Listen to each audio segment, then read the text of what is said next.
Hello and welcome to episode 18 of The Dirty Corner. For anyone who's not up to date, I only have 3 episodes left, this being one of the 3. So go back to the beginning and watch from episode 1. Everyone who has been watching from episode 1 will remember that back then I used to start and I'd have my notepad here with some notes on it, and that's what I've got for today. It's been a long time since I've done that, but for this episode I'm not going to be putting images or videos on top of what you're watching here to illustrate what I'm saying. It's going to be instead me talking through from my notes on my book here. So without further ado, this episode is going to be called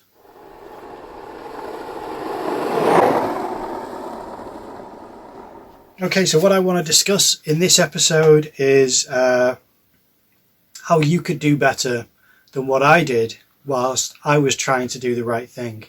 If you're going to try and do the right thing at university, at art school, at work, wherever you are, then it's possible that some of these tips could help, because this is where I think I went wrong whilst me and several other people we tried to do what was right, or tried to correct things that weren't right. So here we are. It's tricky because we had the best of intentions. When I say we, I mean, first of all, I spoke to tutors about some of the problems that were happening in the studio. I went and spoke to the dean's wife and the pretentious tutor when my German friend was being bullied and harassed by 2 mature male students, and she'd be leaving the studio crying, and I'd hear about it the next day because I wasn't there, when it all blew up. So this is something which, as a situation, I thought it's probably best if I speak to first the main bully out of the 2 of them and see what he said. And he completely admitted to what he'd done. He sounded as though he felt bad about it, like he was going to make amends. And then I thought I need to speak to the tutors because my German friend's upset and she needs convincing that it will be made right. Okay, sorry about that. I had to just pause the video. So the first point that I've made here is that email faculty, all members, I put in brackets. This will ensure that it's in writing and that you haven't just done a face-to-face with someone where they can make you a promise.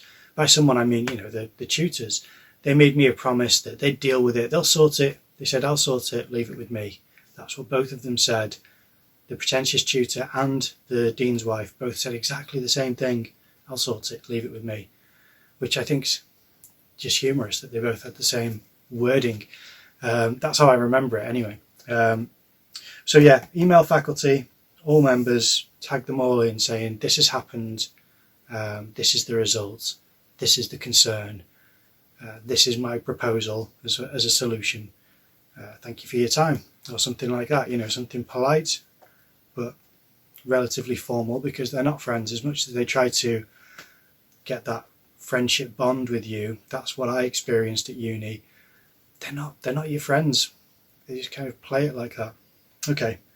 The next thing, which got mentioned in the disciplinary meeting video, I always do this. I'm sure that everyone who's watching has seen it, but on the off chance that someone watching this episode hasn't seen the video where me and my studio friend are being disciplined for having a podcast and discussing our experience at art school, very carefully we were discussing it.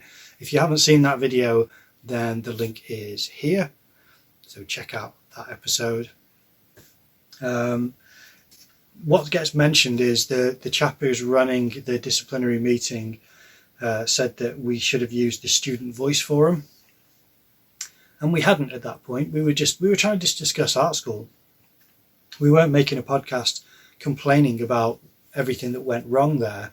We were trying to just discuss the different aspects of being an art student, and it turned out that it just snowballed into a negative anecdote session. Not to the extent that this series has been. This has been overwhelmingly negative, so I apologise if it's been a heavy series. I've tried to be as thorough with my storytelling and my evidence that I provide to support the narrative that I've been building as possible, because we didn't do that in the podcast that my studio friend and I had. So what I'm doing now is trying to outline all of the issues clearly. And when he says the Student Voice Forum in the meeting, when we'd done the podcast, we hadn't done that because we were just telling stories about good and bad things that happened and things out of art school that we were doing, just extracurricular art interests. Whereas when we'd had the meeting, I had done the Student Voice Forum already. My studio friend hadn't, but I had.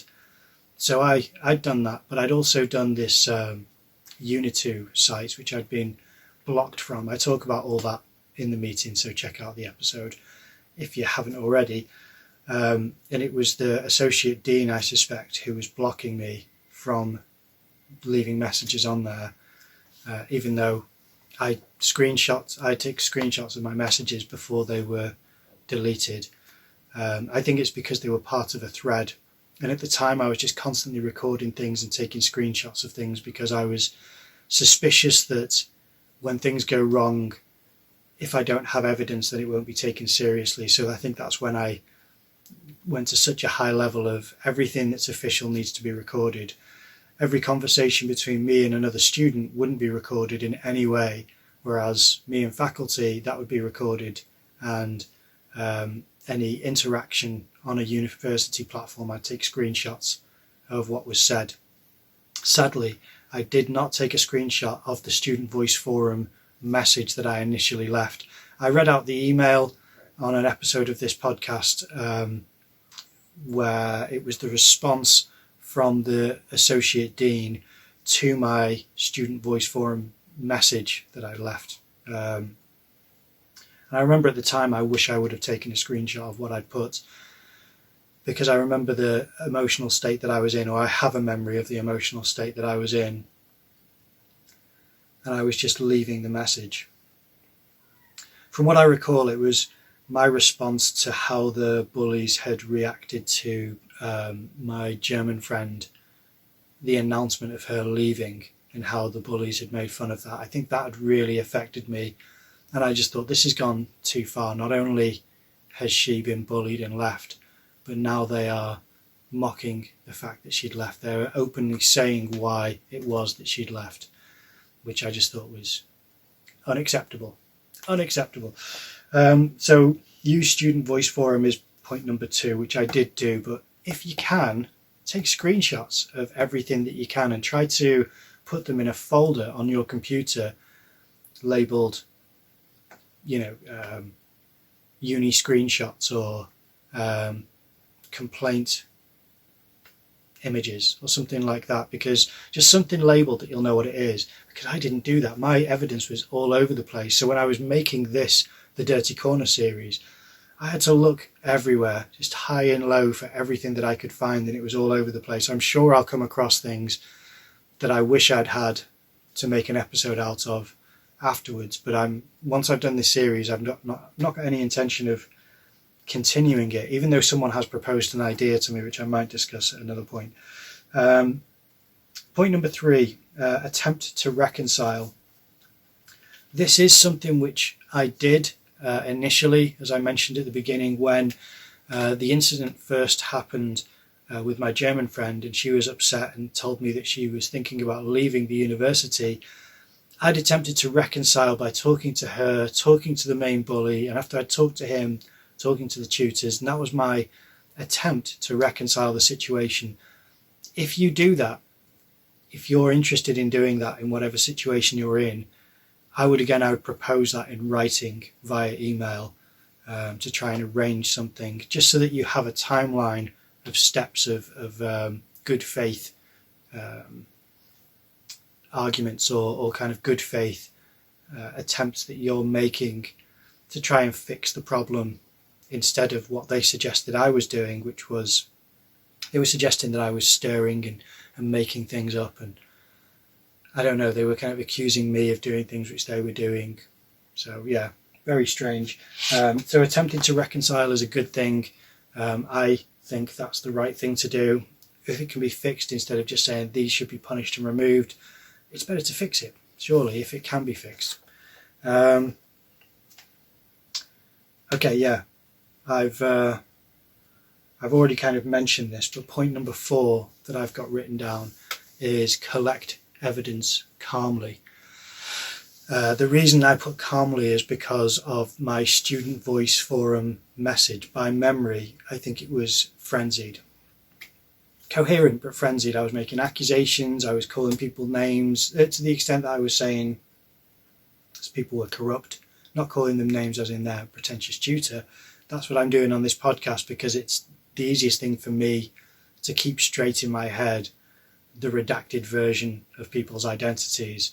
So I'd call one the wormy tutor and one the pretentious tutor, because otherwise I don't know how to describe them to you in a simple way which I will remember constantly like that for storytelling purposes, and I'll always think of them like that immediately, you know.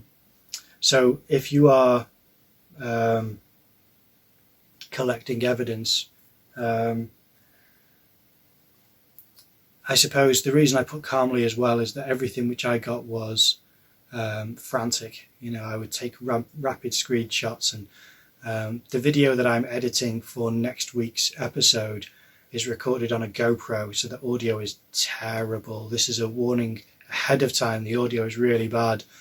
But you'll be able to tell what people are saying if I don't tweak the voices, and I'm going to have to tweak the voices, excuse me, because I can't put any recordings out where you can hear what people are saying clearly. Not where you can hear their voices, sorry, I want you to be able to hear what they're saying, but if you can hear their voices, it's easier to identify who the people are. It's tricky because I can't do anything about people's accents. So if I put a voice modulation on myself, you probably be able to tell by my cadence of speech that it's me over anyone else, because of the rhythm which I, you know, how I speak, the rhythm which I speak, with which I speak. I don't know how to say that sentence. Things like that will be unique to me, where I stumble there and try to correct it, is unique to my voice. So it doesn't matter what voice modulation you put on, to a certain extent, anyone who knows me will be able to recognize my voice. I'm doing my best to try and protect people's identity, and the video I'm doing next week is going to have voice modulation on and subtitles, so I'm typing that up still. But when you collect evidence, as I said, try to keep it organized in a folder. Screenshots that you take are already dated, so they'll be in chronological order. But everything else, as far as typing anything up, try to relax, which is silly to say because it's such a panicked and stressful time to complain. But if you can consciously remember to not type in the moment that you're thinking, right, I'm really stressed out about this, they've done this, they've done this, they said that, and they got away with this, I'm typing it up, and you kind of get to the keyboard and start and getting it down. That's what I did. And it doesn't read well. It doesn't come across as clear, balanced communication. And there's no reason to not take the complaint seriously, because all of the accusations were true and could be verified. But you want to be taken seriously from the first step that you take to try and express your concerns with issues, you know, like either bullying or harassment or unfair treatment of any kind. So that's why I'm saying trying to collect evidence calmly. There are several ways of collecting evidence as well. Kind of surreptitiously recording things is not necessarily everyone's preference, but my argument for that is that if you're in an official meeting and you want to record something secretly, surely unless they're doing something wrong, that should be evidence of how correctly, how right they're doing things. So a secret recording shouldn't be a bad thing so long as it's an official meeting. That's what my thoughts are on it. So I think that secret recordings of official meetings with staff shouldn't be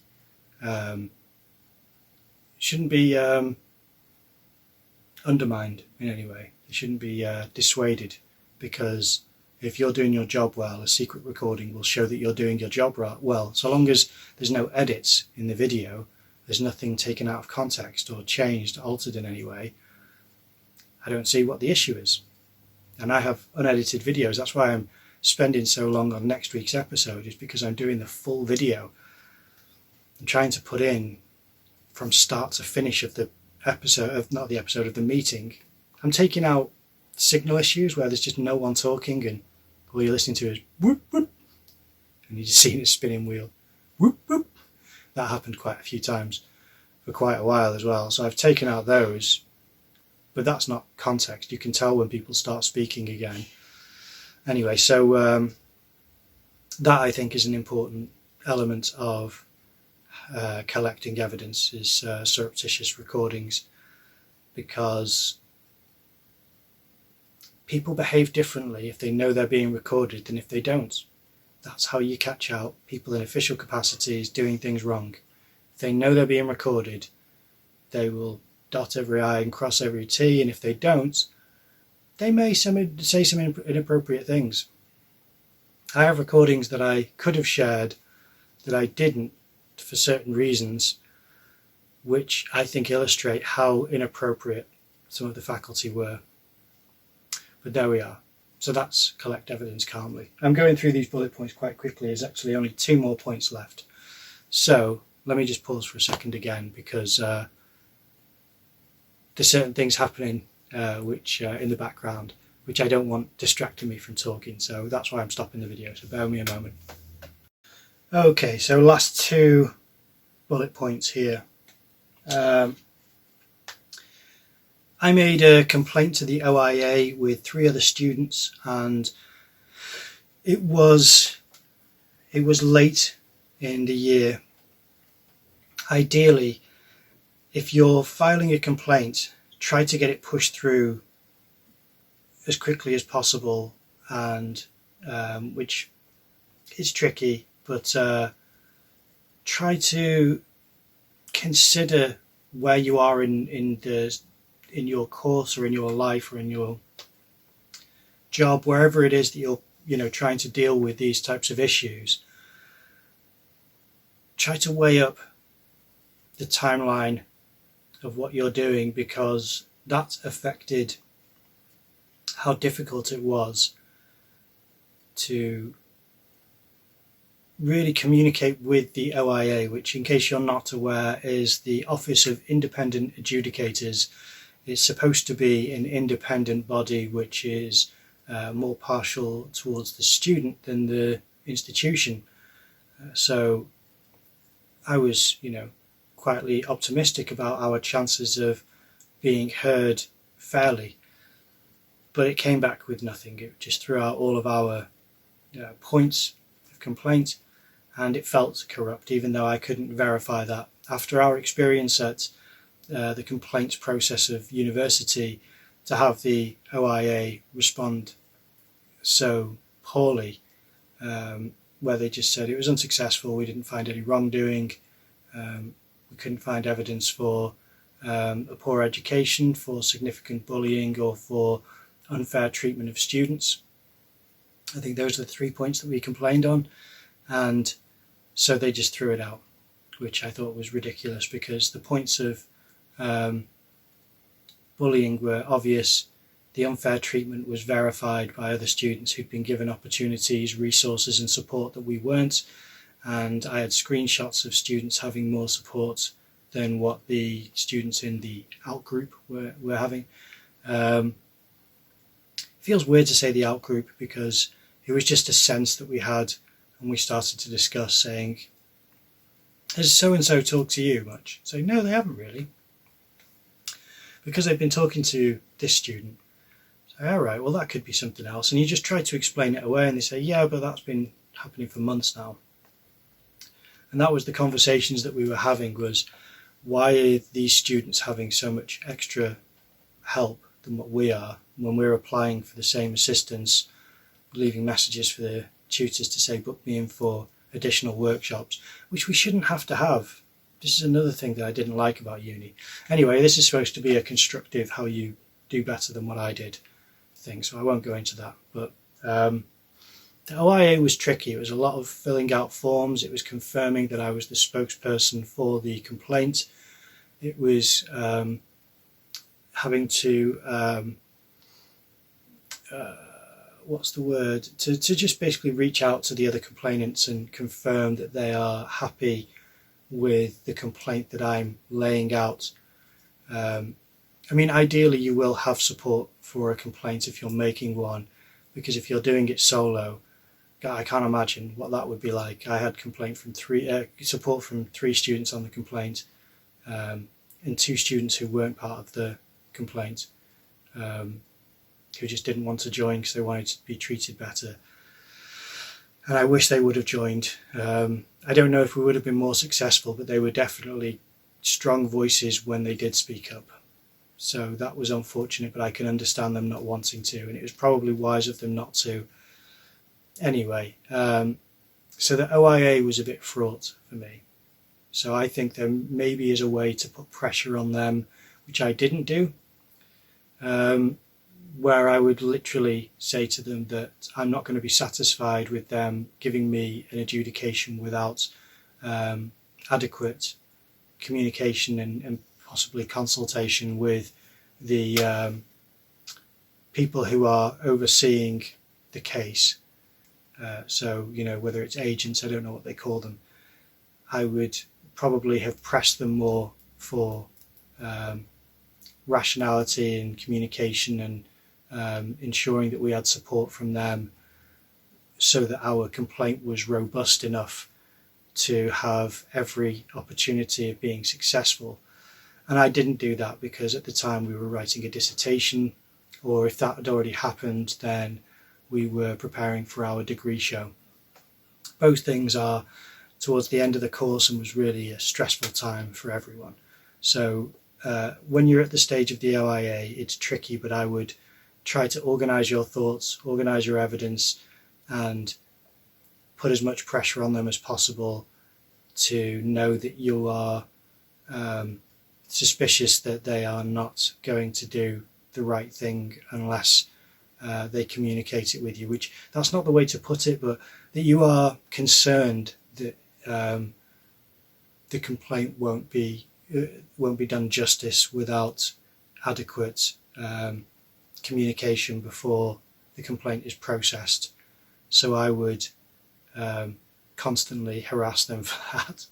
Harass is probably the wrong word, but that's what I wish I would have done. Not harass them, but constantly being in touch, saying, I'm about to submit this and I want to discuss it. I want someone to have a read through it with me before it goes to the agent, or I want someone to advise me from the OIA, because I'm not confident that I have the experience or skills in order to successfully submit this type of complaint, and it's worthy for consideration.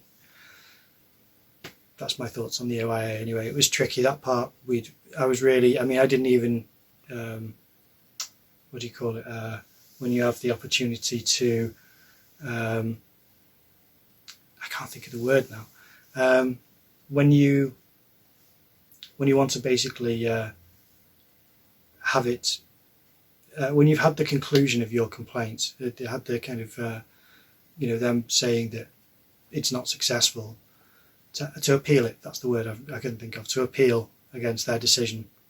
I didn't even appeal against their decision. I was so dejected at that point. I was so stressed out with too much work to do and too many things to try and juggle that I didn't appeal the decision, and I spoke to the other complainants saying, I don't think I can do it.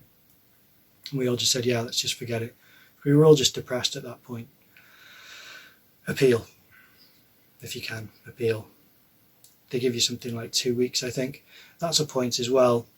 In fact, there's a few points. I'll bring them up at the end because I'll go through the bullet points first and then I'll go through the other things. But yeah, remind me that I You have 2 weeks, I think, for the OIA to appeal. I'm trying to remember the point I want to raise at the end. My last bullet point that I wrote down, and this is something which I'd considered, but I hadn't done, and I wish I had done, was I was recently watching a live stream from a YouTube channel called The Line, and it's an advice and debate channel, and someone had called up who was an ally of the hosts, because sometimes it's people who are quite combative, and asked them for advice on how to ensure that they had protection when they were protesting from people who were trying to antagonize them. And the advice from the host was to contact the local council and let them know that they should have the right to protest because they have already written permission, and counter-protesters and antagonizers have put the fear in them of threats of violence, so they're requesting security. That was the first bit of advice. The second bit of advice they gave was that the protesters should contact the media and tell them, we're having this harassment for our protest. Would you like a journalist to come and cover this? Because I think it's of interest to cover the freedom of expression of protesters being stifled at this public event. And that's something which I'd considered for the complaint, was to contact the media and to say, this is something we're experiencing. There's a group of us. I can show you evidence. I want the media to cover this, to put pressure on the university to do the right thing. I think there's evidence of corruption, of bullying, of unfair treatment, of poor education, all these things. And I didn't do it. I think it was because I was trying to keep as many plates spinning as possible, and I just didn't have the bandwidth to take everything in. But I was also concerned because when I looked up the local news publication, they seemed to be quite friendly with some of the faculty. I think it was the dean and maybe even the dean's wife who'd featured. In fact, I think it was the dean, actually. I think it was the dean and the pretentious tutor who I'd seen featured in articles, and it was glowing, articles, which it will be, but it just made me suspicious, and I probably shouldn't have been, and given them the benefit of the doubt and reached out to several media outlets. But that was something which was a possibility. I discussed it with the other complainants, and I think 2 of the 3 said, yeah, that's a possibility. I don't know how you go about that. And I just said I was thinking about it. I never did it, and I should have done it. Because being in the university, it's better to have that story run than now when I'm out. It's been 2 years, I think, or a year, or I don't know how long it's been. Probably been about this time last year that they let me graduate. Everyone else graduated in 2022, and I was held back a year. So I think it was 2023 when I officially graduated from the school. I'll talk about that in another episode. So yeah, local media was my last bullet point. That is the last option, I think. That and legal advice, in case you want to make a legal claim.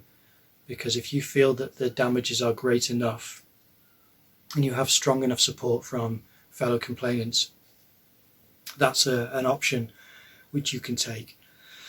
There was only one, I think, of the 3 complainants who was quite keen to take legal action, and we discussed it several times, and we ended up not doing it because of how much it was affecting our lives.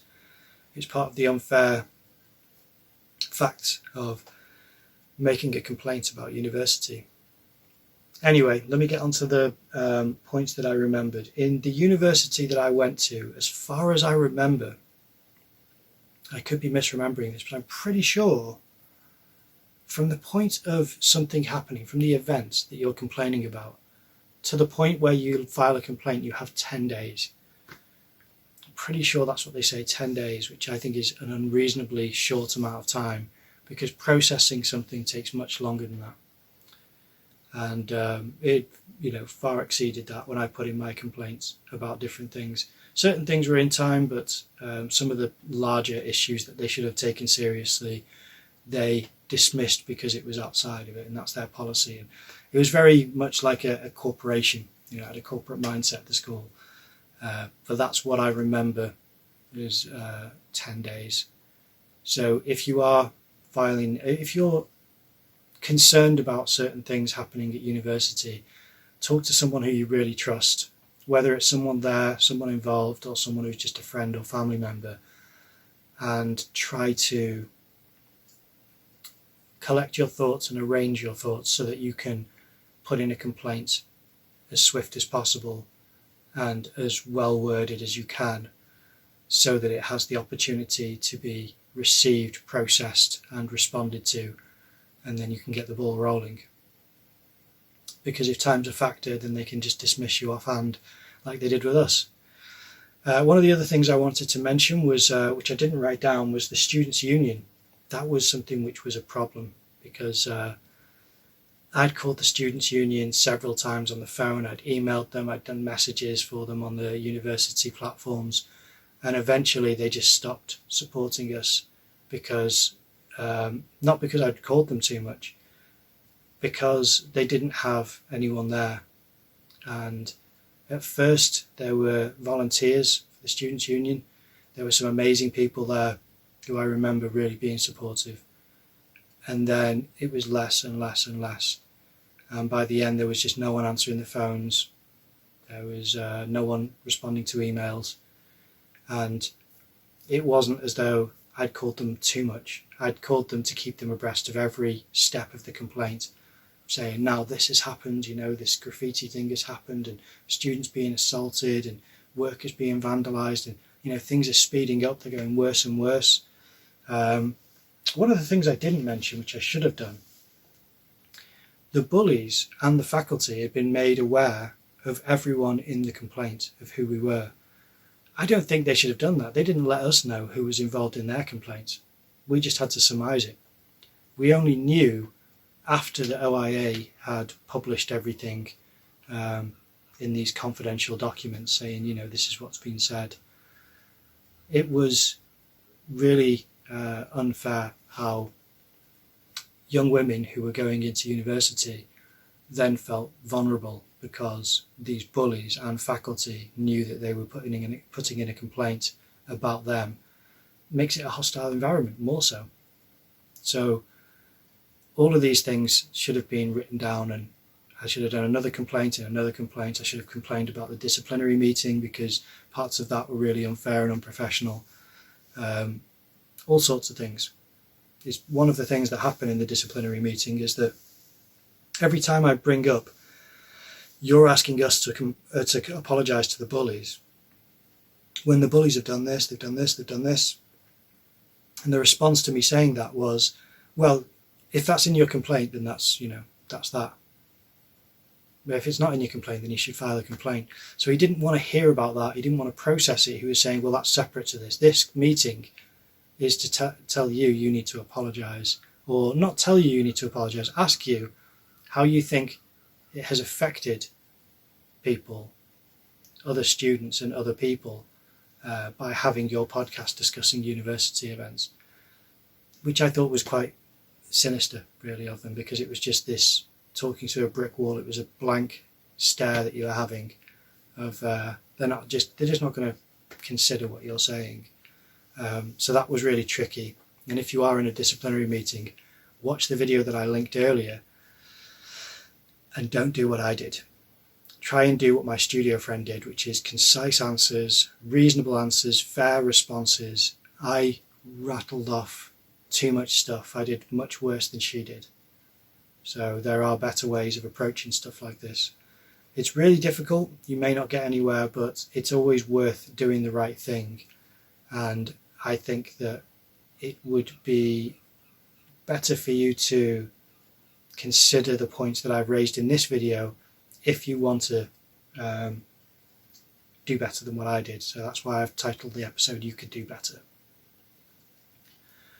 Anyway, I think that's all the points. If there are any other points, I'll have to bring them up in another video. All of these stories will lead to the Dirty Corner. 2 episodes left after this. Leave a comment, leave a like. Anything that you can do to help bump up the video and get it spread around would be great for spreading awareness.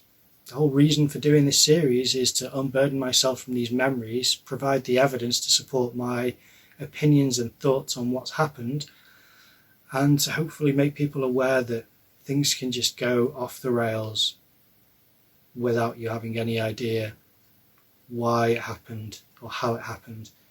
It just occurs and all of a sudden things are sideways. But yeah, thanks for watching. I will see you next week for the big episode of the external examiners meeting. So I'll see you then. Thanks.